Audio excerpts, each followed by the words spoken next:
Bismillahirrahmanirrahim. Assalamualaikum warahmatullahi wabarakatuh. Alhamdulillah. Alhamdulillahilladzi la bidayata lah wa da'imil ladzi la nafada lah wal awwalil ladzi la awwala li awwaliyati wal akhiri alladzi la muakhkhira li akhiriyati. Summa salatu wassalamu ala habibina wa habibi qulubil alamin Abil Qasim Mustafa Muhammad. Allahumma shalli ala Muhammad wa ali Muhammad. Rabbi shrah li sadri wa yassir li amri wahlul 'uqdatam min lisani yafqahu qawli. Qala Allah Ta'ala fi kitabihil karim, a'udzu billahi minasy syaithanir rajim. Bismillahirrahmanirrahim. Wa qala rabbukum ud'uni astajib lakum. Ikhwan dan akhwat sekalian, mari pada kesempatan ini kita bersyukur memuji Allah Subhanahu wa taala atas segala limpahan karunia dan kenikmatan yang diberikan kepada kita, terutama kenikmatan yang sangat besar yang kita rasakan, yaitu kecintaan dan wilayah kepada Rasulullah dan Ahlul Baitnya. Salawat serta salam tidak lupa kita panjatkan kepada junjungan kita Nabi Muhammad SAW bersama keluarganya yang Allah sucikan dan muliakan. Pada kesempatan ini kita di kesempatan 2 bulan ini, di bulan Muharram, bulan Safar, itu adalah bulan-bulan duka, di mana kita ikut larut bersama Imam Mahdi dan para imam Rasulullah SAW atas musibah-musibah yang terjadi. Puncaknya kemarin di 10 Muharram, kemudian hari ini juga wafatnya seseorang yang hadir juga di Karbala, yang mungkin penderitaannya lebih berat dan lebih panjang dibanding yang lain. Beliau setelah peristiwa Karbala hidup 34 tahun dalam kondisi dan keadaan yang sangat menderita. Sayyidah Zainab itu juga menderita, tapi beliau setelah Karbala 1,5 tahun beliau wafat. Sementara Imam Ali Zainal Abidin itu mungkin di antara para imam itu merupakan imam yang paling banyak penderitaannya. Beliau awali imamahnya sore hari di padang Karbala setelah ayahnya wafat, kemudian saudaranya Ali Akbar, Ali Asghar serta kerabatnya yang lain dibantai, keluarganya, kemudian sahabat-sahabat ayahnya. Pada keadaan seperti itu beliau menerima imamah. Setelah itu beliau mengalami kondisi yang tidak kalah menyayat hati dan membuat sedih beliau, karena ketika beliau ditanya keadaan tempat mana yang begitu menyedihkan dan menyayat hatimu, kata Imam Sajjad, Asyam, bukan Karbala, tapi yang disebut oleh beliau adalah Syam, Damaskus atau Syria. Karena ternyata penderitaan di sana, walaupun mungkin secara fisik itu tidak artinya tidak berupa fisik, tapi penderitaan mental, penderitaan yang begitu menghancurkan hati beliau itu terjadi di Syam, terjadi di kerajaan atau di istananya Yazid. Beliau menyebutkan Syam, bukan Karbala. Beliau awali imamahnya dengan kondisi seperti itu. Kemudian juga ada beberapa kondisi yang membuat kehidupan beliau begitu sulit dan menderita. Ya, ada beberapa yang saya catat di sini. Pertama, Dari segi khalifah yang sejaman dengan beliau itu terkenal dengan khalifah yang bejat dan bengis. Dimulai dari Yazid, itu tentu sendiri bahwa dia yang membantai keluarganya Karbala dengan begitu tidak manusiawi. Kemudian setelah itu Yazid menyuruh pasukannya untuk menggempur dan menyerang kota Madinah selama 3 hari yang terkenal dengan Waqiatul Harrah, di mana di situ tentara Yazid berbuat semaunya, membantai, membunuh, bahkan tidak hanya laki-laki, perempuan, anak kecil, semuanya dibuat menderita dan dibunuh. Anda bayangkan penduduk Madinah itu 15.000 orang, yang meninggal pada waktu itu dalam waktu 3 hari 3.000 orang. Dari mulai anak-anak, perempuan banyak dihinakan waktu itu. Mereka berbuat semaunya dan tidak ada batasnya. Sehingga ketika pasukan Yazid keluar dari Madinah, itu Madinah sudah menjadi kota yang seperti kota mati. Kota yang setiap malam diisi dengan tangisan ibunya karena kehilangan putra-putranya, atau tangisan dari seorang perempuan yang dilecehkan oleh tentara Yazid. Kehancuran dari segi ekonomi, dari segi mental. Imam Sajjad selama hidupnya mengayomi 400 keluarga. Setiap saatnya, setiap harinya beliau menyiapkan makan dan kebutuhan 400 keluarga. Padahal beliau tidak begitu banyak kekayaan, tapi karena kondisi pada waktu itu begitu, ini yang dialami oleh Imam Sajjad. Kemudian setelah itu kemudian ada Marwan juga. Marwan setelah Yazid mati kemudian diganti oleh Marwan, dan Marwan tidak mengalami tidak hidup lama dan menjadi seorang khalifah. Kemudian diganti oleh seseorang yang tidak kalah bengis dan sadis dari Yazid, yaitu Abdul Malik bin Marwan. Dan dia berkuasa selama 20 tahun. Jadi selama zaman paling lama yang dialami oleh Imam Sajjad yaitu semasa khalifahnya Abdul Malik.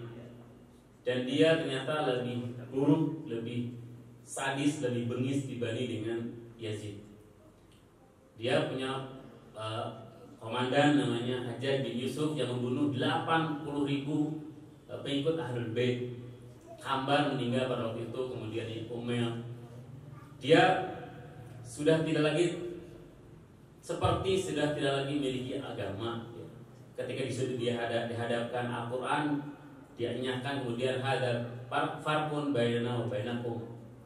Ini jadi beda antara aku dan kalian ini. Dia mengharamkan amar ma'ruf nahi munkar. Dia juga mengharamkan wasiat takwa di setiap Jumat. Jadi kondisi seperti ini yang dialami oleh Imam Sajjad selama 20 tahun. Kemudian berikutnya beliau juga mengalami kondisi atau sezaman dengan khalifah-khalifah putra-putra dari anak-anak dari Abdul Malik. Jadi beliau menghadapi atau menjalani kehidupan bersama khalifah-khalifah yang dalam sejarah sudah terkenal kebengisan dan beliau tidak bisa berbuat apa-apa waktu itu. Kemudian dari segi pengikut juga ada hadis yang terkenal, irtad dan nas illa salasah.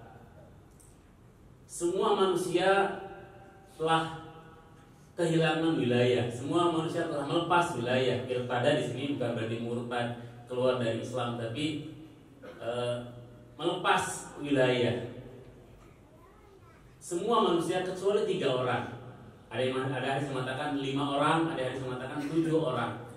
Imam hanya memiliki Syiah pengikutnya 3, 5 atau 7 orang, untuk bayangkan. Sehingga ini yang menjadi sebab kemudian beliau tidak bangkit berjuang, karena kalau seandainya beliau bangkit berjuang maka mungkin akan musnah pengikut Ahlul Bait. Ketika beliau hendak pergi ke Mekah untuk melaksanakan ibadah haji, beliau bertemu dengan seseorang yang namanya Ibad Basri. Dia orang ini kemudian bertanya, mungkin dalam rangka untuk menyudutkan atau seperti apa. Dia mengatakan, wahai Ali Zainal Abidin, wahai Ali bin Husain, lebih mulia mana, jihad atau haji? Karena Imam Sajjad itu beliau haji sampai 20 kali ya, dengan menggunakan unta, satu unta yang untanya selama 20 kali pergi ke Mekah itu gak pernah satu kali pun dipecut ya, sehingga ketika Imam Sajjad wafat, untanya selalu berada di kuburan beliau, walaupun diambil kemudian dibawa lagi, tapi baik lagi ke kuburannya. Kata Imam Bakir, biarkan unta ini selama 20 kali setia bersama imam, kehilangan imam, dan tidak pernah sekalipun ketika pergi ke Mekah dipecut sama imam. Wajar rasanya kalau dia kemudian unta ini begitu menderita dan kemudian dia pun mati di situ di samping kubur dari Imam Sajjad. Ketika beliau hendak pergi ke ke Mekah, ada seorang tadi yang mengatakan, wahai imam, wahai, dia mungkin tidak menyebut imam karena bukan menyebut imam, wahai Ali bin Husain, lebih mulia mana, haji atau jihad? Ini sindiran mungkin buat imam ya. Engkau pergi haji sampai 20 kali tapi tidak melakukan jihad seperti ayahmu. Bukankah orang ini mengajari Imam Ali dengan mengajari Al-Quran kepada Imam Ali? Bukankah dalam Al-Quran disebutkan dalam surat At-Taubah ayat 111, innallaha ishtara minal mu'minina anfusahum wa amwalahum, sesungguhnya Allah membeli dari orang-orang mukmin jiwa-jiwa mereka dan harta-harta mereka untuk kemudian diganti dengan surga, yuqatiluna fisabilillah, ketika mereka berperang di jalan Allah. Kata dia, wahai Ali bin Husain, kau tidak baca ayat ini bahwa posisi atau pahala jihad itu begitu besar? Apakah jihad lebih besar daripada haji? Kata Imam, ya, jihad lebih besar daripada haji. Kata dia, kenapa kau gak pergi jihad, kau hanya pergi haji? Kemudian Imam mengatakan, tidakkah kau membaca ayat berikutnya, surat At-Taubah ayat 112-nya yang mengatakan, at-taibuna al-abiduna al-hamiduna as-saihuna ar-rafi'una as-sajiduna al-amiruna bil ma'ruf wa nahuna 'anil munkar wal hafizuna li hududillah wa basyiril mu'minin. Wahai fulan, jadi dikira imam itu akan orang yang berjihad tanpa perhitungan, tanpa didasari oleh nilai-nilai, begitu aja kemudian pergi jihad, membunuh orang atau kemudian menghancurkan dirinya, bikin teror dan semuanya. Enggak. Kata Imam, kau tidak baca gak ayat setelahnya, bahwa syarat orang yang berjihad itu adalah ada 9. Pertama, at-taibuna, dia yang taubat. Kemudian al-abiduna, dia seorang abid, seorang hamba Allah. Kemudian hamiduna, orang-orang yang memuji Allah Subhanahu wa taala. Wasaihuna, orang yang mengembara, mencari ilmu. Kemudian ar-raqiuna, yang ruku. As-sajiduna, yang sujud, yang suka sujud. Al-amiruna bil ma'ruf wa nahuna 'anil munkar, yang menyuruh kepada ma'ruf dan melarang kepada kemungkaran. Wal hafiduna bi hududillah, dan menjaga batasan-batasan Allah. Kata Imam kata Imam Sajjad, apakah ada orang yang kemudian memenuhi syarat 9 ini? Kalau ada, aku akan berjihad. Jadi jihad dalam pandangan Imam Sajjad dan para imam itu bukan jihad yang kemudian serampangan, asal kemudian punya kemauan, semangat, kemudian pergi berperang atau membom sana sini. Enggak, jihad harus didasari oleh nilai-nilai yang 9 ini. Pertama, jihad harus didasari oleh ketaubatan. Jihad didasari oleh kesadaran akan dosa-dosa. Jihad juga didasari oleh penghambaan, bukan kemudian asal punya semangat dapat mendapatkan doktrin-doktrin yang tidak didasari oleh nilai-nilai. Enggak, kata Imam Sajjad, aku akan berjihad tapi dengan jihad yang didasari oleh nilai-nilai ini. Orang-orang yang ikut dengan jihad kepadaku, orang yang kemudian aku akan berjihad bersama mereka adalah orang-orang yang memiliki nilai-nilai ini. Taibuna, abiduna, sahamiduna. Orang yang kemudian berjihad berdasarkan pengagungan kepada Allah Subhanahu wa taala dan seterusnya. Ar-raqiuna asajiduna amiran bil ma'ruf. Jadi kata Imam Sajjad bahwa aku tidak dapatkan 20 orang yang memiliki karakter seperti ini. Kalau seandainya ada yang 20 orang seperti ini, ya seperti yang dimiliki oleh sahabat dari Imam Husain, aku akan berjuang. Jadi kondisi yang kemudian Imam cuma hanya memiliki 3, paling banyak 7 orang Syiah yang betul-betul dia pengikut Ahlul Bait yang kemudian kalau seandainya berjuang mereka siap. Jadi kondisi pada waktu itu memang demikian. Jadi kondisi di mana dalam hadis katakan irtad dan nas illa salasa. Manusia sudah tidak memiliki wilayah, sudah keluar dari wilayah, sudah tidak lagi kemudian mencintai keluarga Nabi kecuali hanya 3 orang. Jadi kondisi ini yang kemudian dihadapi oleh Al-Imam Sajjad, sehingga kemudian beliau harus memulai dari awal dalam rangka kemudian mendidik, mentarbiyah umatnya, ya. Yang mana kemudian itu beliau lakukan dengan doa. Kita akan bahas masalah doa. Kemudian juga yang ketiga, yang pertama tadi masalah khulafa yang hidup bersama beliau, kemudian juga dari segi pengikut beliau, dan yang ketiga dari segi kondisi pada waktu itu. Antum tahu bahwa ada sejarah mencatat bahwa kondisi terburuk di kota yang suci, di situ kemudian wahyu turun dan di situ tempat lahir dan hidupnya Rasulullah yaitu Mekah dan Madinah, itu adalah kondisi pada waktu itu di mana yang setiap hari berjalan dan dilakukan oleh orang-orang adalah keburukan. Yang ada adalah kumpulan-kumpulan untuk kemudian mengadakan acara-acara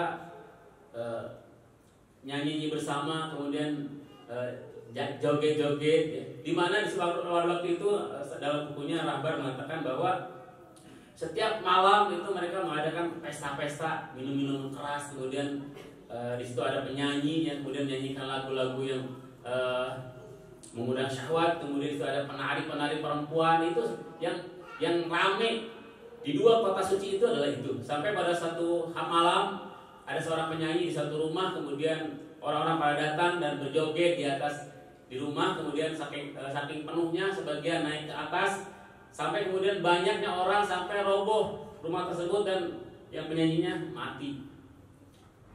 Ketika ada penyanyi yang meninggal, itu semua orang menangis, semua orang berduka cita. Mereka mengadakan acara-acara duka cita. Ketika ada seorang penari perempuan yang mau pergi haji, itu diantar oleh ribuan orang dan kemudian di Mekah disambut oleh ratusan orang. Kondisi seperti itu yang terjadi di zaman Imam Sajjad, sehingga kemudian beliau mengalami kondisi yang sulit bergerak dan sulit kemudian melakukan dakwah, hanya doa dan pendidikan lewat doa-doa yang beliau lakukan. Tapi walaupun demikian, beliau tetap sebagai seorang imam memerankan perannya, tugasnya sebagai seorang imam. Saya menulis ini ada 2 minimal peran yang secara umum yang dilakukan oleh Imam Sajjad. Pertama, jelas ya kita tahu bahwa peran pertama yang dilakukan oleh Imam Sajjad adalah tabyin, menjelaskan peristiwa Karbala, kemudian menghidupkan terus peristiwa-peristiwa Karbala. Tidak mungkin dengan majelis-majelis, karena beliau tidak punya kesempatan dan tidak dikasih kesempatan untuk kemudian melakukan majelis azza atau apa. Beliau lakukan itu dengan tangisan. Selama 34 tahun beliau menangis untuk peristiwa itu. Peristiwa itu selalu ada dalam pikirannya. Beliau selalu dakwahkan, selalu jelaskan peristiwa Karbala bahwa ini bukan peristiwa biasa. Ini adalah peristiwa yang perlu ditangisi. Peristiwa yang menimpa hujah Allah yang kemudian perlu kita ratapi. Dan kemudian beliau lakukan itu untuk kemudian sampaikan kepada mereka bahwa ini bukan peristiwa biasa. Antum tahu bahwa tidak hanya kita yang tahu peristiwa Karbala ya. Mungkin antum bisa lihat di YouTube atau di internet, ada di ikhwan-ikhwan kita, para ulama, para asatidz yang mereka bicara rinci tentang Karbala, detail peristiwanya, bahkan peristiwa menyayat hatinya pun mereka sampaikan.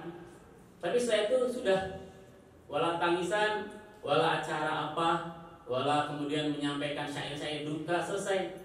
Hanya menyampaikan, dan ada perasaan sedikit pun apa tentang peristiwa ini. Justru malah kita yang kemudian ketika kita kita kemudian menangis, membuat acara duka, kemudian menyampaikan syair-syair ratapan, kemudian baca makta, itu yang disesatkan, ya, yang diviralkan, kemudian bahkan di framing sebagai peristiwa sesat, ajaran sesat, ya. Padahal mereka juga sama, mereka juga paham itu, mereka tahu detailnya. Tapi itu juga peristiwa lama, kemudian nggak perlu lagi ada tangisan di situ. Ya.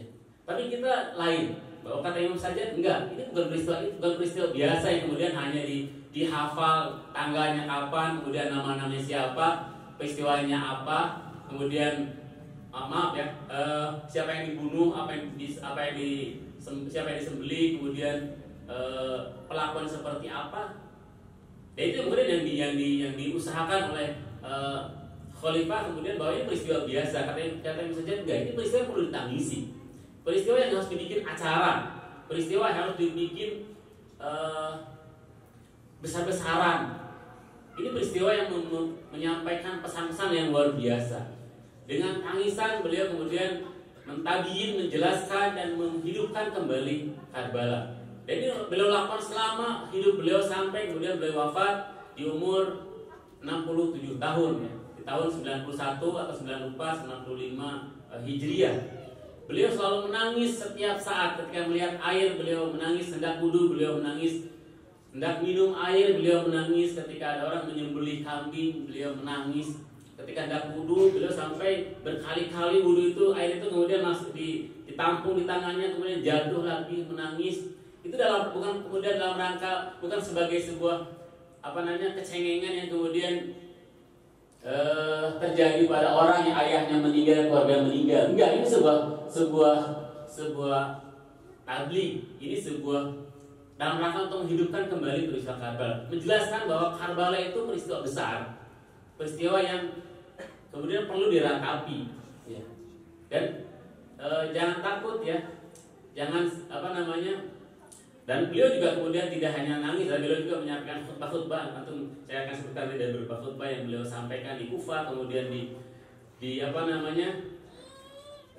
Syam, ya, khutbah yang begitu luar biasa sebagai bentuk perlawanan, sebagai sebuah bentuk usaha untuk kemudian menjelaskan apa adanya dan menetralisir atau ya menangkal usaha-usaha mereka yang kemudian yang menjadikan peristiwa sebagai peristiwa biasa, sebagai sebuah peristiwa yang kekecewaan seorang yang kemudian tidak mendapatkan kepuasan dan semendak.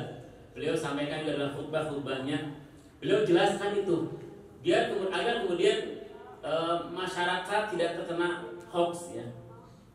Jadi kita jangan takut ya, kalau misalnya kita dulu di sini sempat kemudian viral acara tangisan untuk Al Husain, kemudian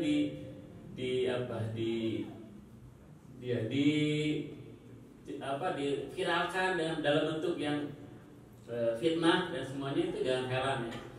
Imam Ali itu antum tahu ya, semua mengakui bahwa beliau adalah seorang hamba Allah yang sangat mencintai Tuhan. Beliau senang beribadah. Beliau sehari itu sampai 1000 rakaat sholat. Ketika sholat beliau tenggelam dan fana dengan Tuhan, bahkan sampai kemudian pingsan. Tapi ketika di perang Siffin, ada seorang anak muda dari pasukan Muawiyah, dia kemudian berperang. Ketika ditangkap, kemudian ditanya sama sahabat Imam, wahai fulan, kenapa kau melawan Imam Ali? Kata dia, sahibukum la yusolli, karena tuan kalian itu gak pernah sholat. Dia terkena hoax bahwa Imam Ali itu gak pernah sholat sama sekali. Kemudian sahabat ini membawa ke kemah, kemudian dilihatkan sahabat-sahabat Imam, ente lihat gak ini sahabat-sahabat Imam dahinya itu asal sujud semua, tepat bekas sujud semua. Bagaimana kemudian mereka bisa mengikuti seorang yang tidak sholat? Ini korban dari karena Muawiyah itu berkuasa di Syam itu selama 40 tahun, 20 tahun sebagai gubernur dan 20 tahun sebagai khalifah. Wajar kalau kemudian masyarakat waktu itu kemudian ya sangat tidak mengenal para imam. Setiap hari disampaikan hoax-hoax tentang Imam Ali, tentang Imam Hasan, ya, tentang semuanya. Dan kalau kita sendiri kemudian kita di sini kita menjadi korban dari itu, ya kita siapa, Imam Ali siapa? Jangan kita Imam Ali saja sampai orang mengiranya sesat, mengiranya orang bukan muslim, nggak pernah sholat, wujud seperti Imam Ali yang telah mencapai makom fana dan hamba Allah, begitu mencintai Tuhan dan seorang Sayyidul Sajidin, ya. Beliau dianggap sebagai orang yang sesat, sebagai orang yang tidak pernah sholat. Ya kita wajar lah, kita siapa, Imam Ali siapa, kita jangan takut. Tapi ya kemudian kita berhenti dan diam, ya. Kita juga harus melakukan tabiin, penjelasan itu yang dilakukan oleh Imam saja. Beliau juga dalam rangka untuk pembelaan, penjelasan atau menyampaikan apa yang terjadi di Karbala, beliau melakukan khutbah yang beliau sampaikan di Kufah itu begitu merubah persepsi orang tentang peristiwa Karbala. Khutbah beliau bersama khutbah Sayyidah Zainab itu di Kufah dan di Syam itu efektif, kemudian memberikan pencerahan kepada orang-orang tentang apa yang terjadi di Karbala.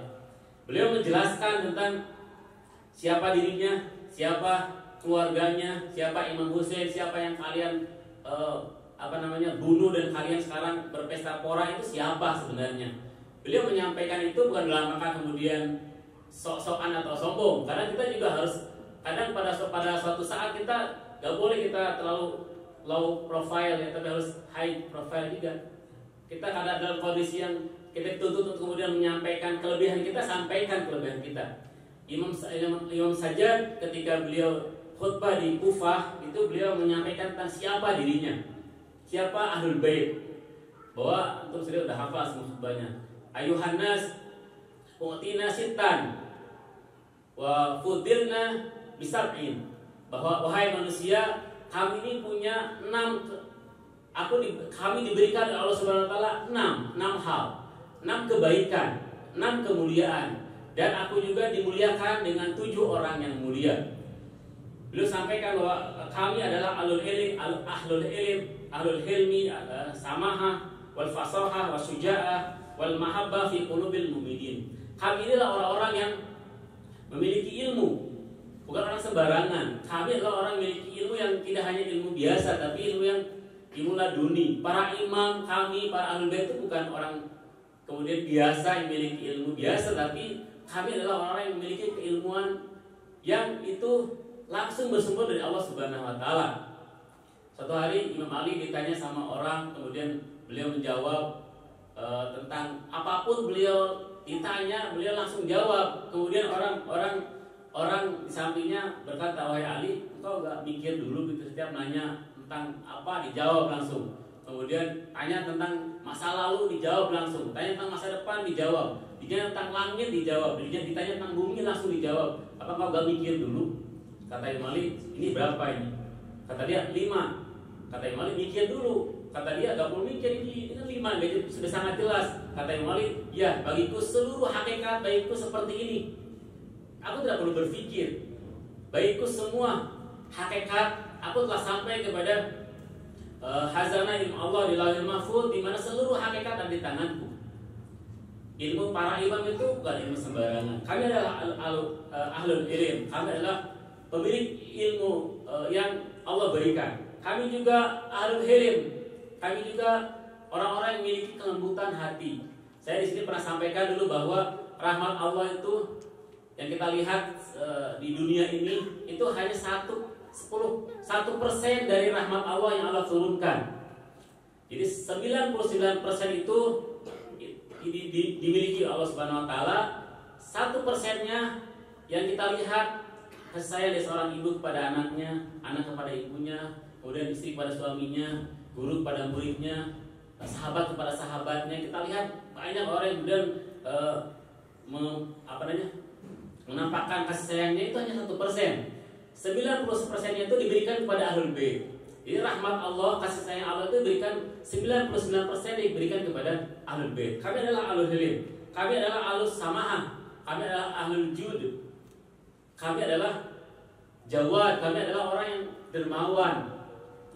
Seluruh para imam itu tidak terkecuali mereka selalu setiap malamnya mereka Imam Ali, kemudian Imam Hasan, Imam Husain, Imam Ali Zainal Abidin juga sama. Beliau selalu setiap malam selalu membawa makanan atau apa, kemudian berkeliling untuk memberikan kepada manusia. Mereka adalah orang yang dermawan. Kami juga ahlul fasohah. Kami juga yang fasih dalam berbahasa. Kami adalah asyuja'ah. Kami adalah memiliki syuja'ah. Kami memiliki keberanian. Kami ini bukan orang sembarangan. Aku adalah putra dari Al Hasan dan Al Husain dan cucu dari Ali bin Abi Thalib yang mengatakan bahwa aku tidak akan mundur ketika aku dihadapkan dengan musuh. Aku tidak akan pernah mundur, dan aku ketika ada musuh yang berani melawanku, aku akan basahi bumi dengan darahnya. Imam Ali pernah berperang, satu orang melawan ribuan orang. Kami adalah ahlul bait yang memiliki keberanian. Kemudian kami adalah orang yang memiliki orang-orang yang dicintai oleh orang-orang mukmin. Jadi beliau bukan dalam rangka untuk bersombong-sombongan, tapi dalam rangka untuk menyampaikan hal ini kepada manusia yang kemudian mereka terkena propaganda dan hoax yang kemudian buta terhadap keutamaan ahlul bait. Dalam rangka untuk menyelewengkan pemikiran-pemikiran manusia, dan kemudian Imam Sajjad menyampaikan ini. Jadi mungkin kita perlu juga melakukan hal ini ketika kemudian kita tidak udah selalu takiyah atau sembunyi-sembunyi, ketika kemudian dalam kondisi di mana kita harus menampakkan sebenarnya atau ya ketika kondisi yang menuntut itu ya. Jadi dengan khutbahnya beliau juga melakukan pembelaan terhadap peristiwa Asyura, penjelasan terhadap peristiwa Asyura. Dan itu tanggung jawab pertama dari Imam Sajjad. Kemudian tanggung jawab kedua atau peran yang kedua yang dilakukan oleh Imam Sajjad adalah beliau sebagaimana tugas seluruh para imam melakukan taklim, pengajaran, hidayah, tarbiyah kepada umat. Walaupun ya, karena jangan dikira doa itu sederhana. Ya. Imam Sajjad itu membangun kembali kebudayaan, membangun kembali peradaban Syiah ya, di mana beliau mungkin punya murid cuma puluhan orang, tapi ini akan menjadi dasar, menjadi awal bagi pergerakan kemudian yang dilanjutkan oleh Imam Baqir dan Imam Shadiq. Beliau mungkin punya murid puluhan, tapi setelah itu kemudian Imam Baqir memiliki murid ratusan, dan kemudian setelah itu Imam Shadiq memiliki murid ribuan. Kalau tanpa gerakan yang dilakukan oleh Imam Sajjad itu mungkin tidak akan terjadi seperti yang terjadi pada Imam Baqir dan Imam Shadiq ya. Jadi beliau itu walaupun dalam kondisi yang sulit untuk kemudian bergerak, di musuhnya adalah artinya yang mengusir beliau adalah para khalifah-khalifah yang bengis, tapi beliau tetap melakukan pergerakan dalam rangka pendidikan, tarbiyah dan taklim kepada umatnya dengan doa. Ya. Jadi doa itu bukan sembarangan. Dalam Al-Quran, setelah doa bukan hanya sekedar muful ibadah, bukannya sekedar Mukh itu artinya sumsumnya ibadah. Tapi doa itu para ulama membagi doa itu pada 3 ya. Jadi pelaku doa itu, orang yang melakukan doa itu ada 3 kelompok. Pertama adalah mereka yang kelompok awam, kelompok seperti kita mungkin ya, yang berdoa karena kegelisahan atas perkara-perkara duniawi atau ya nafsani atau duniawi ya. Ketika kita minta rumah, minta dimudahkan rezeki ya untuk dalam rangka kemudian, atau mungkin kita juga minta kebahagiaan dunia akhirat, itu juga sama doa kita. Tapi ada doa-doa yang kedua adalah kelompok ahlul hikmah ya. Mereka yang berdoa karena keyakinan bahwa satu-satunya yang memiliki pengaruh di alam ini dan pencipta alam semesta dan wajib wujud adalah Allah Subhanahu wa taala. Kemudian mereka berdoa dalam rangka untuk menjalankan keyakinan ini. Tapi ada kelompok yang ketiga di mana doa bagi mereka adalah tujuan, bukan wasilah. Mereka adalah para muhibbina ilahi. Mereka para pencinta ilahi, pencinta Tuhan, yang mana doa adalah sebagai media perjumpaan seorang kekasih dengan pencinta dengan kekasihnya. Wasilah untuk kemudian bisa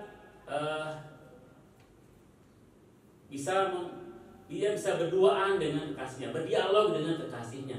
Ya. Dia menyampaikan seluruh perasaan-perasaan kepada Tuhan. Ya. Jadi 3 kelompok ini yang kemudian orang yang berdoa ya. Tapi dari itu saja tentu kelompok mengajarkan semuanya. Ya. Tidak hanya kemudian ini diajarkan kepada umat sesuai dengan levelnya. Walaupun beliau berada pada posisi sebagai orang yang pencinta Tuhan, tapi ada yang lebih dari doa-doa dari imam saja. Tidak hanya sekedar minta kelapangan rezeki atau kemudian kehidupan duniawi dan nafsani, dan tidak juga sebagai pembuktian keyakinan bahwa Allah sebagai wajib wujud dan kita sebagai mungkin wujud. Tidak hanya sekedar sebagai perjumpaan dengan seorang kekasih, tapi doa-doa yang disampaikan oleh imam saja dalam Sifat Sajadiyah yang terdapat 54 doa kalau salah, itu terkandung di dalamnya tarbiyah, pendidikan, pembangunan peradaban.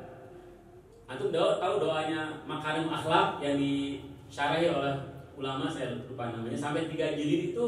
Kalau seandainya kaum muslimin mengamalkan itu, maka tidak akan ada lagi namanya pengadilan, perceraian, permusuhan dan semuanya, pengkhianatan nggak ada.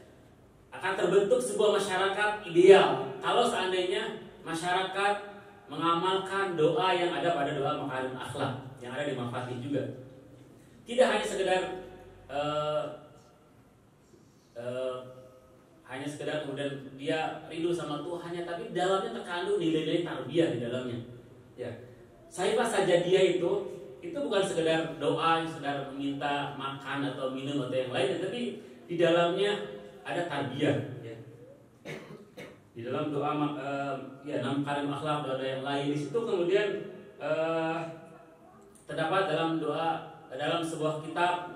Ini kata Mutahari, kitab Sifat Sajadiyah termasuk di antara kitab yang paling klasik ya, kuno, karena tersusun di abad pertama, jadi paling lama setelah Quran. Setelah Quran ya Sifat Sajadiyah. Kemudian pada pertengahan kedua abad pertama itu sudah tersusun Sifat Sajadiyah dalam bentuk kitab. Ya. Kata Mutahari, mungkin di antara kitab-kitab selain Al-Quran, ini kitab yang paling pertama disusun dalam bentuk mushaf. Dan Sifat Sajadiyah terkenal sebagai ukhtul Quran, sebagai saudarinya Al-Quran. Ini dalam terkandung nilai-nilai, terkandung ma'rifah yang tinggi, terkandung sisi maknawi yang tinggi tentang hamba dengan Tuhannya. Sifat Sajadiyah terkenal dengan Zaburnya Ali Muhammad, di mana Sifat Sajadiyah merupakan madrasah akhlak wa tarbiyah.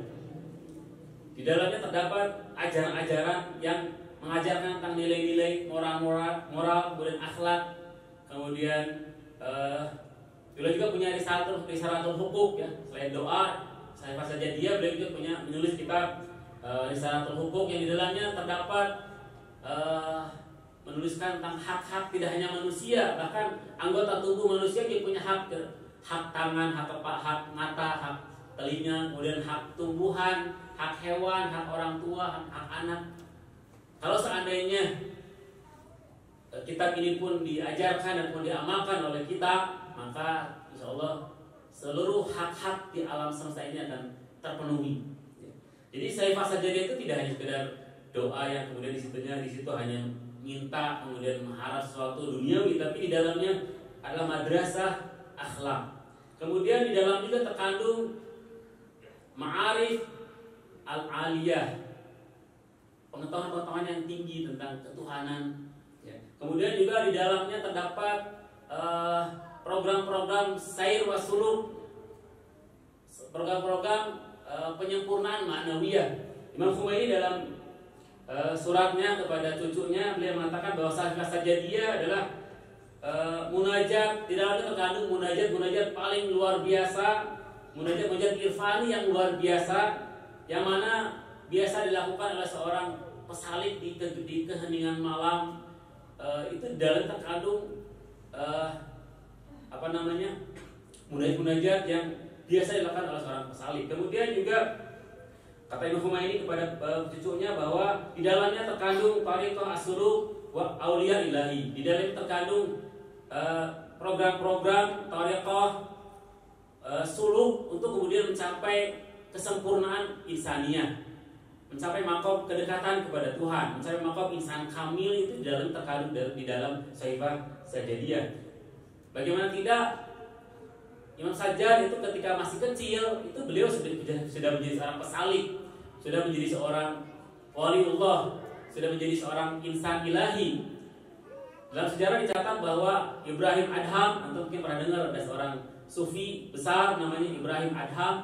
Beliau ketika satu hari bersama sahabatnya, satu orang sahabatnya, tertinggal kafilah haji ketika hendak pergi haji ke Mekah. Beliau kemudian berjalan berdua bersama sahabatnya di tengah padang pasir. Beliau melihat seorang anak muda umur 9 tahun yang wajahnya terpancar cahaya dalam keadaan sholat, dengan kondisi sholat yang luar biasa khusyuk, kemudian tenggelam dalam ibadah pada masih berumur 9 tahun. Kemudian mereka hampiri, bertanya, siapa namamu? Kemudian, kau anak kecil, kami aja 2 orang dewasa takut berdua di tengah padang pasir. Kemudian, kenapa kau sedang apa? Kau kesini pakai apa? Wahai anak fulan, wahai anakku, kau kesini mau pakai apa? Sepertinya aku gak lihat ada kendaraan atau unta atau kuda. Kemudian juga perbekalanmu mana? Ini kan jauh dari mana-mana. Kemudian juga kau mau pergi ke mana? Kemudian apa yang disampaikan oleh Imam Sajjad yang kemudian menjadi basirah dan kemudian menggetarkan dadanya Ibrahim Adham, bahwa rahilati rijlai, kendaraanku 2 kaki ini, zadi takwai, perbekalanku adalah ketakwaanku, umur 9 tahun. Kemudian qasdi maulaya, tujuanku adalah kekasihku Allah Subhanahu wa taala. Kok gak bawa apa-apa? Kata Ibrahim, enggak perlu, aku diundang oleh Allah Subhanahu wa taala. Anak baik, aku sebagai tamu Allah Subhanahu wa taala. Aku gak perlu perbekalan. Ya, yang kemudian bertanggung jawab yang undang saya. Hampir gak percaya Ibrahim Adham atas yang dia dengar dari ucapan seorang anak kecil ini. Kemudian datang seorang laki-laki menghampiri Imam Sajjad, kemudian membawakan makanan, dan kemudian duduk penuh hormat di hadapan Imam Sajjad. Kemudian Ibrahim Adham bertanya, kau siapa? Apa kamu bersama anak kecil ini? Siapa dia? Kata laki-laki ini, engkau tidak tahu dia adalah Ali bin Husain As-Sajjad. Engkau siapa? Aku Khidir, aku Nabi Khidir yang ditugaskan Allah Subhanahu wa taala untuk menemani beliau perjalanan menuju Mekah. Di umur 9 tahun beliau sudah menjadi seorang yang luar biasa, telah mencapai kesempurnaan manusiawi, kesempurnaan ma'nawi, sehingga wajar doa-doa yang beliau sampaikan itu ya terkandung di dalamnya nilai-nilai maknawi yang luhur, yang luar biasa. Dan tidak hanya itu, tapi juga terkandung di dalamnya tarbiyah. Sulit kita dapati atau ya tulisan atau pernyataan yang multidimensi. Tidak hanya terkandung di situ permohonan duniawi, permohonan jiwa, kemudian juga pembuktian terhadap keyakinan akan takdir Allah sebagai wajibul wujud, juga sebagai tempat atau wadah untuk berdialog dengan kekasihnya itu Allah Subhanahu wa taala, dan juga dalam terkandung tarbiyah, kecuali pada doa-doa yang disampaikan oleh Al-Imam Sajjad.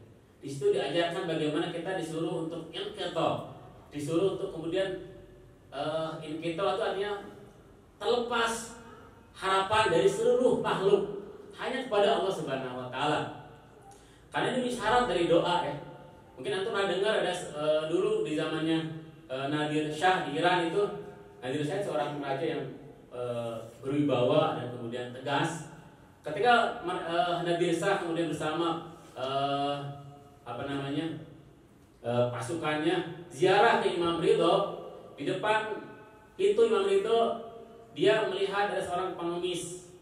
Kemudian Nadir Shah bertanya, "Wahai fulan, engkau berapa tahun di sini mengemis?" Kata dia, "Aku udah 6 tahun di sini mengemis." Kata Nadir Shah, "Engkau 6 tahun di sini?" Dia pengemis ini buta, tidak bisa melihat. "Engkau 6 tahun di sini gak mendapatkan kesembuhan. Nanti saya akan masuk ke dalam. Kalau saya keluar lagi, kamu masih buta, saya akan bunuh kamu." Nabi Musa terkenal tegas, dan kemudian dia seorang syah, seorang raja. Dia mengancam, kalau seandainya saya keluar dari ziarah Imam Ridho, kemudian kau masih buta, aku akan penggal kepala lehermu. Kemudian dia masuk, orang ini kemudian menghadap imam, kemudian bergetar, "Wahai imam, ini hidup dan mati, ini tolong." Dia berdoa kemudian sama imam, minta sama imam, "Wahai imam, tolong aku, karena kalau seandainya aku dalam keadaan buta, setelah dia keluar dari situ aku akan mati." Dan kemudian ketika Nadir Shah keluar, dia sudah mendapatkan kesembuhan. Kata Nadir Shah, "Sekarang baru engkau seorang pengemis. Dulu gak pernah, kita doa gak pernah mengemis seperti itu. Kita gak pernah, kalau doa didasar oleh inqita, kalau kita doa mengemis kepada Allah Subhanahu wa taala, pasti bakal dikabul. Cuma doa kita mungkin gak pernah seberharap itu. Kita doa ya Allah, tolong minta rezeki, ya kalau dikasih syukur ya enggak apa-apa. Karena kita doa seperti itu. Kalau kondisi kita yang berdoa seperti itu, antara hidup dan mati, pasti bakal dikabul. Orang-orang yang bertemu dengan Imam Mahdi itu adalah orang-orang yang harapannya hanya Imam Mahdi. Ketika dia punya masalah, kemudian tidak punya jalan keluar dan hanya harapan Imam Mahdi, itu biasanya ketemu dengan sama Imam Mahdi. Anda tahu ketika Imam Mahdi muncul, kemudian 313 pasukan awalnya itu kemudian diseru, itu pasukan pertama yang dalam bentuk pemerintahan, itu pasukan awalnya. 303 orang itu dipanggil, seketika mereka datang. Detik itu mereka datang. Apakah mereka punya kehidupan? Mereka punya kehidupan. Apakah mereka gak punya kerjaan? Punya kerjaan. Apakah mereka gak punya urusan, anak istri dan punya? Tapi kenapa ketika Imam Mahdi mengundang, kemudian secepat kilat mereka datang? Karena mereka punya kasab, mereka punya keluarga, tapi hatinya tidak terikat oleh mereka. Hatinya hanya kepada imam. Kalau kita sudah seperti itu, insya Allah kalau Imam Mahdi kemudian menyeru, kita akan seketika datang kepada imam.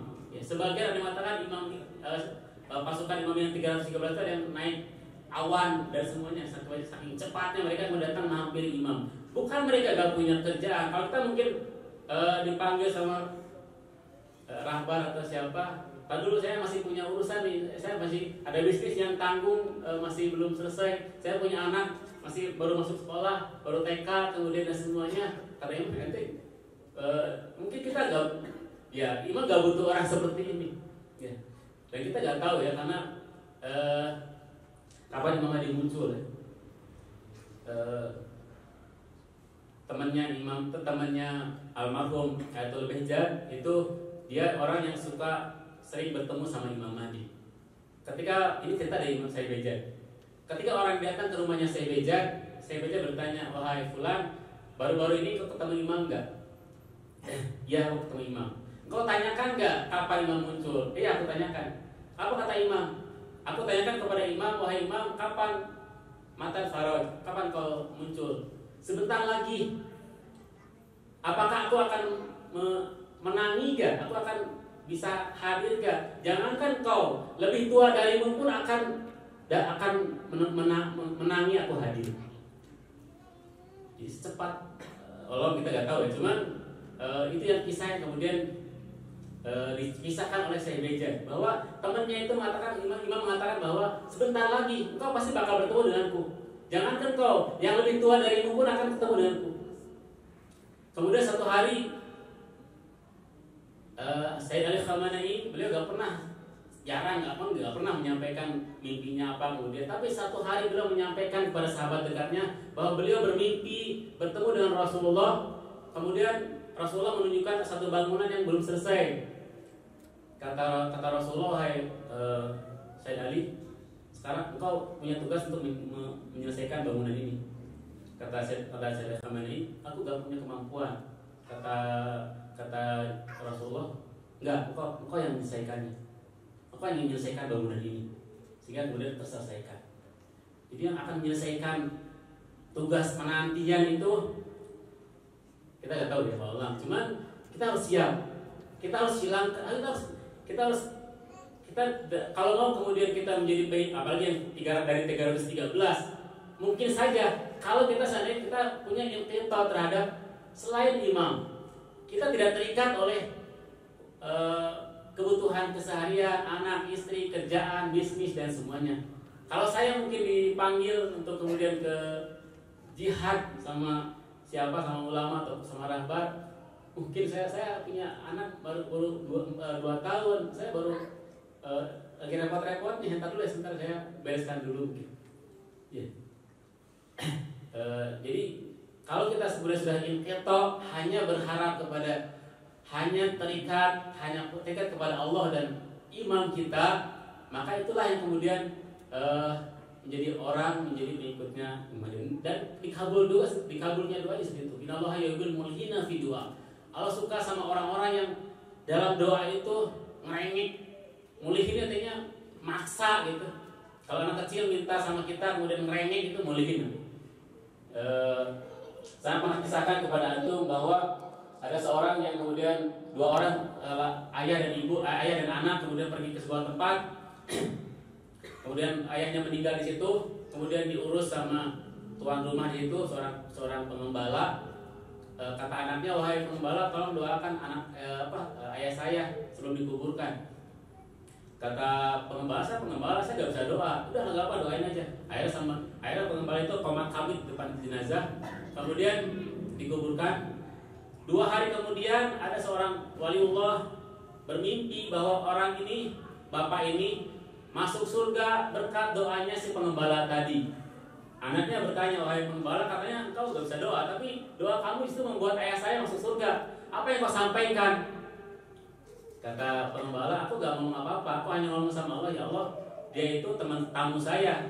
Ketika dia bertamu pada saya sembelihkan kambing, saya hormati dia. Sekarang dia bertamu kepadamu, masa kau gak kasih apa-apa?" Dia gak doa, cuman ngomong sama Allah kayak gitu.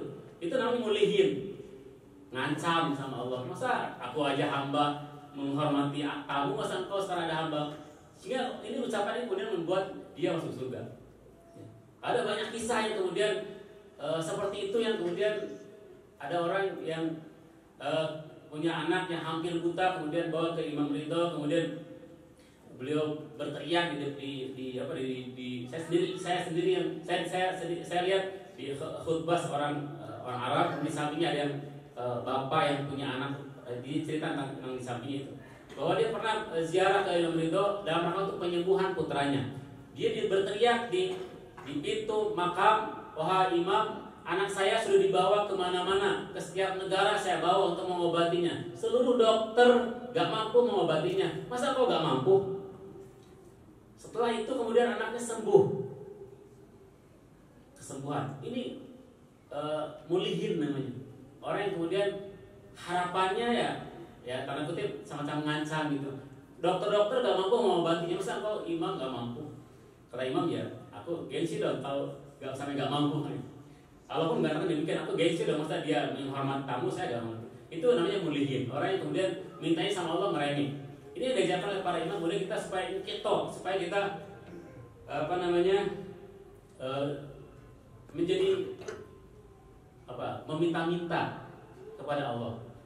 Ini diajarkan oleh Imam Sajjad. Jadi beliau itu walaupun dengan doa, tapi beliau kemudian melakukan tarbiyah pendidikan dan pembangunan masyarakat Syi'i yang kemudian dilanjutkan oleh Imam Baqir dan Imam Shalik. Jadi doa itu bukan sembarang, bukan hanya sekedar permintaan dan harapan, tapi doa juga bisa menjadi sebuah pendidikan dan pengajaran.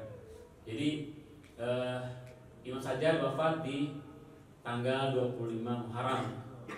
Ada riwayat mengatakan juga di tanggal 12 Muharram, tapi mungkin yang sebagian katanya mengatakan paling kuat di malam hari ini tanggal 25 Muharram. Beliau termasuk imam yang lama menjadi seorang imam sepanjang selama 34 tahun, dari tahun 61 sampai tahun 94 atau 95 Hijriah.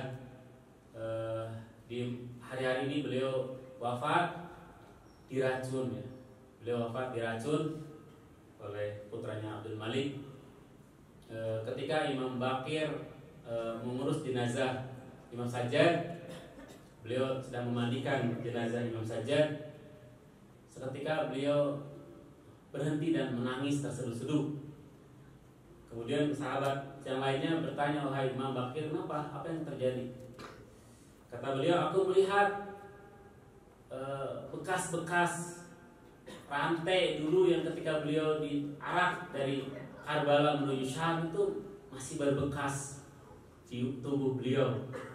Jadi beliau itu dalam kondisi sakit parah, sakit perut yang sangat parah, kemudian diikat lehernya dengan rantai, dan kemudian bahkan ketika beliau dinaikkan ke unta atau ke kuda, karena saking sakitnya beliau sering jatuh, beliau diikat kakinya di kuda ya. Dan kemudian ikatan-ikatan itu kemudian berbekas sampai kemudian beliau wafat di umur 67 tahun. Dua orang yang kemudian berhenti mengurus jenazah dan kemudian menangis terseduh-seduh, yang pertama Imam Baqir tadi, yang kedua Imam Ali bin Abi Thalib. Beliau ketika memandikan dan mengurus jenazah istrinya, beliau berpesan kepada putra-putranya, jangan nangis, jangan nangis keras gitu ya. Kemudian beliau mengurus jenazah, ketika beliau membasuh bagian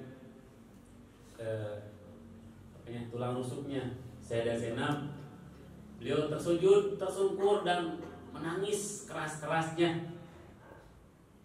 Ummu Salamah bertanya, wahai imam, kenapa kau nangis? Kau tadi mengatakan pada anak-anakku jangan nangis. Kenapa kau nangis? Bagaimana aku tidak nangis? Aku melihat bekas luka yang menganga yang ada di bagian tubuhnya istriku. Antum bayangkan, itu hanya luka di sebagian tubuhnya, tapi bagaimana dengan Imam Husain? Beliau luka di sekujur tubuhnya. Imam Abdul Fadl Abbas juga, beliau luka di sekujur tubuhnya. Tidak hanya sekedar di bagian tubuhnya, tapi seluruh tubuhnya. Kepalanya ketika dimandikan, kepalanya tidak ada. Bahkan sebagian tubuhnya sudah diambil dan dipotong. Mudahan bihaqi Imam Sajjad, mudahan kita tetap dalam kecintaan kepada Ahlul Bait alaihissalam. Bihaqi Imam Sajjad, mudahan zuhur dan farad Imam Zaman disegerakan.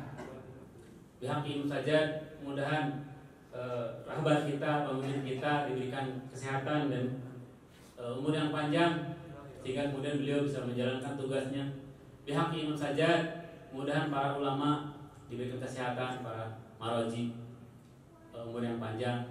Dan pihak Imam Sajjad, mudah-mudahan orang-orang tua kita yang sudah wafat atau keluarga kita, putra-putri kita yang sudah wafat, mudah-mudahan Allah Subhanahu wa taala diberikan kebaikan di sana, dikumpulkan bersama Rasulullah dan Ahlul Baitnya. Pihak Imam Sajjad, mudah-mudahan orang tua kita yang masih hidup selalu diberikan kesehatan, kebahagiaan. Anak-anak kita, pihak Imam Sajjad, mudah-mudahan jadi putra-putri yang soleh dan solehah. Pihak Imam Sajjad, mudah-mudahan perjuangan kaum muslimin di Palestina, di Yaman atau di negara-negara lain yang kemudian dalam perjuangan menegakkan keadilan diberikan kemenangan Allah Subhanahu wa taala. Pihak Imam Sajjad, mudah-mudahan kita diberikan kemuliaan Allah Subhanahu wa taala, dimudahkan segala urusan, diberikan kesehatan, dimudahkan rezeki.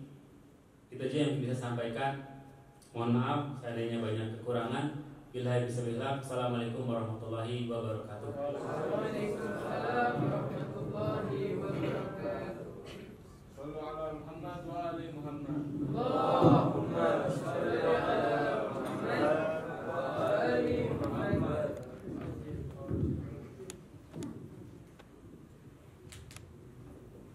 Para penghadirin dipersilakan untuk berdiri.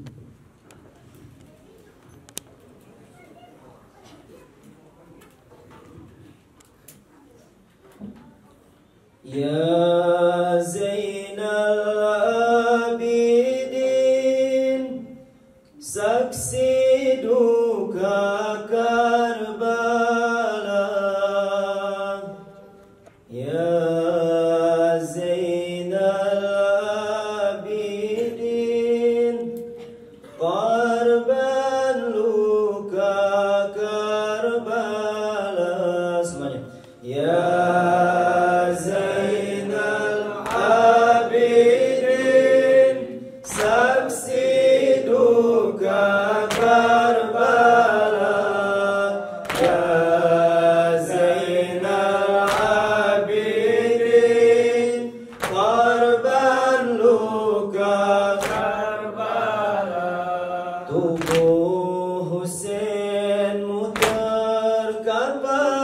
dan ditendang kasar, keluargamu berlarian kemah yang terbakar. Jeritan putri Az-Zahra menambah dukamu. Isak tangis Sugaina lukai sakitmu. Ya Zainal Abidin, saksi duka Karbala. Ya Zainal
Tagirmu kini parau karena kehausan.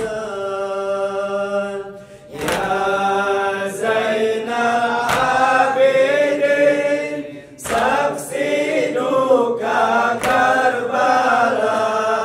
Ya Zainal Abidin, korban luka Karbala.